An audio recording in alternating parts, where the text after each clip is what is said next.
After revealing some unsettling information regarding how Beyoncé assisted Jay-Z in getting away with supposedly unaliving DMX, Katt Williams recently robbed the internet. Jay blackballed X because he didn't like that he couldn't manage him as easily as he could with these other rappers, and X never sucked up to Jay for free. Katt says he watched all of this happen and even contacted DMX because he understood what he was going through. Katt was blackballed and punished for defying this freak-off having industry, just like X. After Jay-Z joined Def Jam, DMX's career began to decline. And that wasn't a coincidence.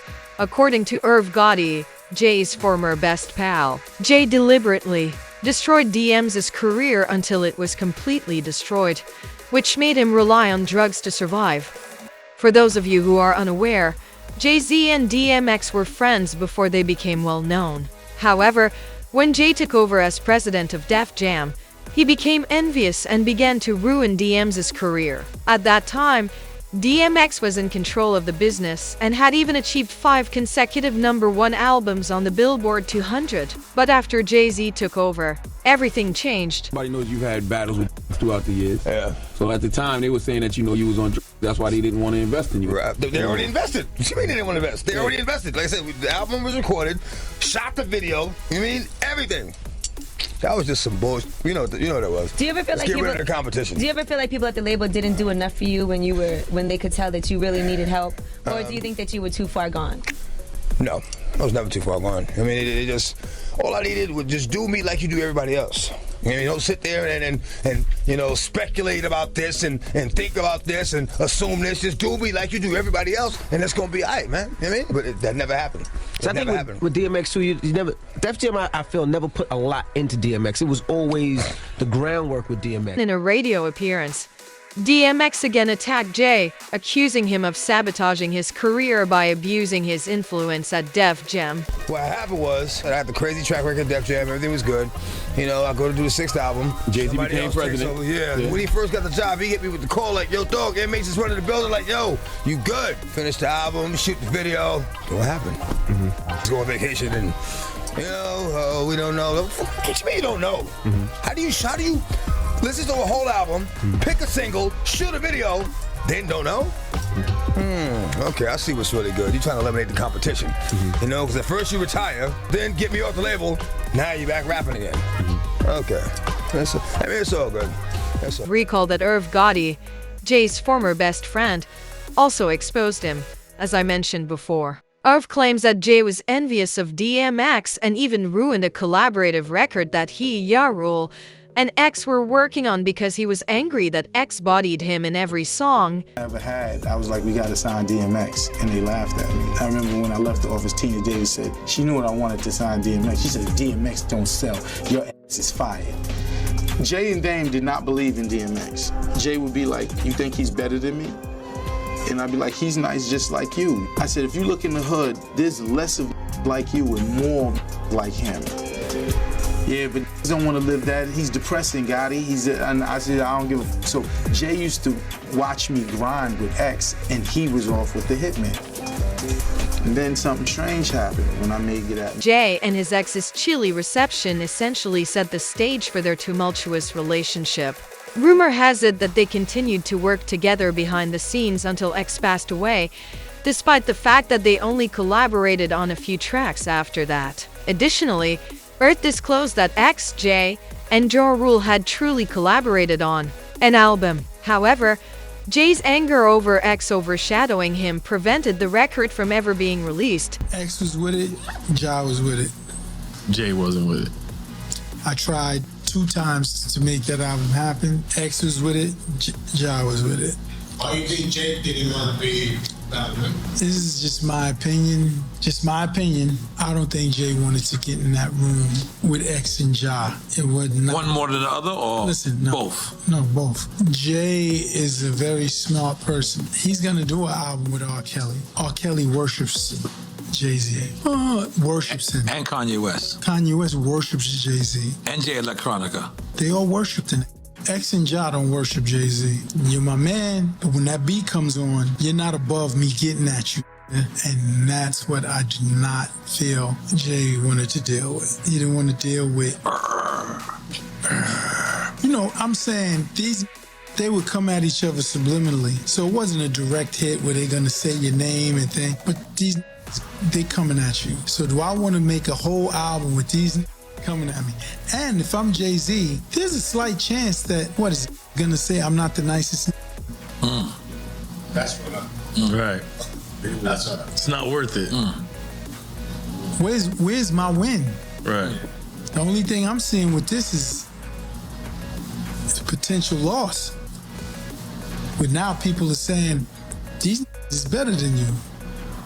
Some even went so far as to say that Bianca knows how Jay took his ex out and that his jealousy of his ex was the reason for it. But in order to keep him safe, she is remaining silent. We're talking about her spouse, so we can't really hold it against her if she keeps things like this from him. Beyoncé is also accused of having certain bodies registered in her name. Rumor has it that Jay also assisted her in hiding those. Remember how Jaguar accused Bianca and Jay-Z of torturing people by holding them captive in their home? She even went so far as to blame them for the passing of Kathy White, Aaliyah and Jay's deceased pregnant mistress. Publicly, Dream Hampton spearheaded the Surviving R. Kelly campaign, which fueled the Me Too campaign. And that was all funded by Sean Carter to make sure that Robert Kelly went to jail. Get his lick back. Why is nobody understanding that Dream Hampton was being financed and ran by Sean Carter? They were able to go and get all of these witnesses because he was there with Robert Kelly. How does Jay-Z sit down with Gayle King and she not ask him one question about the intersection between him and Aaliyah and Robert Kelly? This is insane that people keep refusing. How many victims potentially do you think there could be? Thousands. Thousands. I've talked to hundreds that I deal with still myself.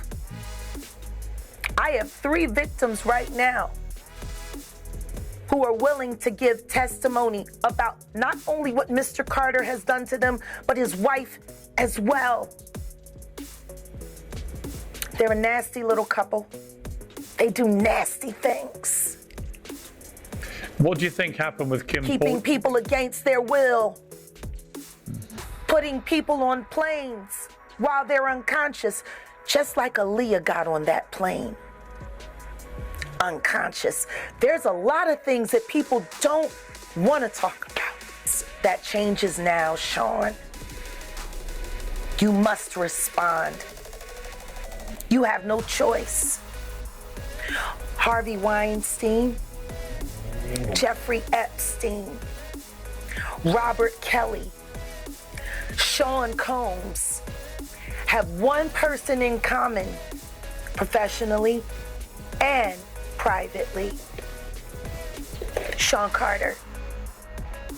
This has been a fist of tyranny that has been punching through our culture and our society for decades. It must stop.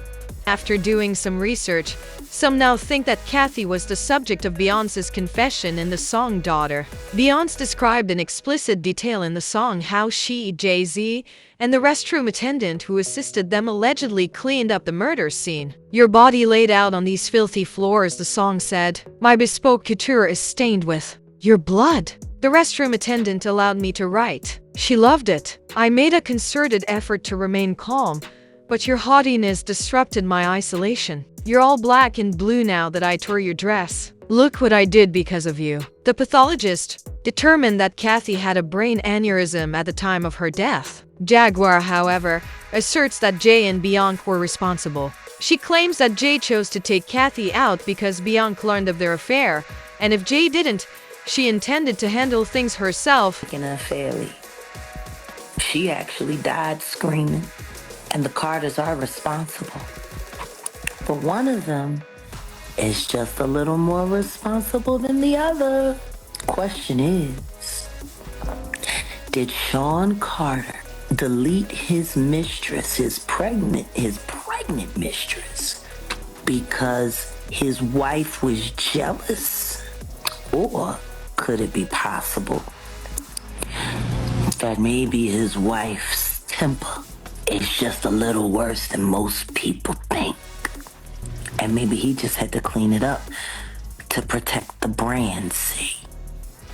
I mean, I'm just speculating. Returning to X, Jay had to come out and confront everything because of the intense heat he was getting. And he said that even if he and X were at odds, they were still in love. But if you pay attention to what Irv Gotti was saying, it didn't sound like love. Rumor has it that Katt Williams also thinks Jay was involved in DMX's demise and that he depressed him because DMX wouldn't suck up to him. Anyone who can identify with the industry pursuing them after it would undoubtedly be Katt Williams if they refused to sell their soul. As you may recall, Katt disclosed last year that the makers of Friday After Next attempted to have him record a scene in which he is being portrayed by Terry Crews because they believed it would be funny. According to Katt, he was adamantly opposed to it and informed Ice Cube and the filmmakers that he would never film it since it was completely unfunny. Katt also claimed this was a major risk on his behalf because this was his first ever movie, and they made him feel like he was being too demanding. The matter is, the Money Mike in the original script got in the bathroom, and that's what Ricky Smiley was okay with. Katt Williams had to take the risk in front of the studios and the cast and our powers that be in his very first movie and say respectfully, humbly, guys, if we talking about anything else, I have no credibility and I have no pull. But we're talking about comedy, right, where I have all the credibility and all the pull. The problem with Friday After Next is we're trying to make a classic comedy. And this comedy involves and is never funny, no matter who it happens to or what the circumstances are. If you would allow me to allow us to do this movie without a black man getting in it, I promise you that it will be twice as funny as it would be with him getting. So considering that's the real story, why would you bring up that story? 35 members of the cast and crew have never brought up that Ricky Smiley was gonna play Money Mike. No one ever saw me put on a Santa Claus suit. We got a wardrobe department. They made a Santa Claus suit for me. Why that wasn't in the bloopers? All of these big deviants is all catching hell in 2024. It's up for all of them. It don't matter if you Diddy or whoever you is. Fakes, any of them, all lies will be exposed. That's all. And anyone who takes that the wrong way, know why they take it the wrong way. People want to know, why would he get blackballed? Yeah, oh, because in 30 years I've done nothing but collect information, knowledge, and your secrets. So if you and a man was in a corner doing something you wasn't supposed to be doing, you will tell it. No, somebody come to tell me. Okay. I gather that, I value that, I'll pay for that. Come, tell me. I know so many things I shouldn't know, and they all know it. They all know it. Why? Because they canceled me for talking about Harvey Weinstein before the thing came out, but he offered to suck my in front of all my people at my agency. When the industry learned that Katt wouldn't let himself be utilized for their purposes, they attempted to remove him as well. Not only DMX. Fortunately, I survived to share the tale. However, the DMX did not. For this reason, Katt is now publicly criticizing Bianca for concealing the specifics of his passing. According to reports, he thinks DMX won't be located until Bianca begins speaking, who stated, "Let's clear that up first. DMX had no fear of Jay-Z or Diddy. He repeatedly stated that, particularly this interview when he discusses the sector. According to someone else, DMX was more than just a fantastic rapper. He wrote poetry. He was among the most genuine people you could ever meet. No one can do that voice like X did, man." Now though, I'd like to hear your opinions. How do you feel about Bianca reportedly keeping the specifics of DMX's passing a secret? And do you think Jay-Z was responsible? Please share your opinions in the space provided for comments below. Remember to watch this other dirty video by clicking here.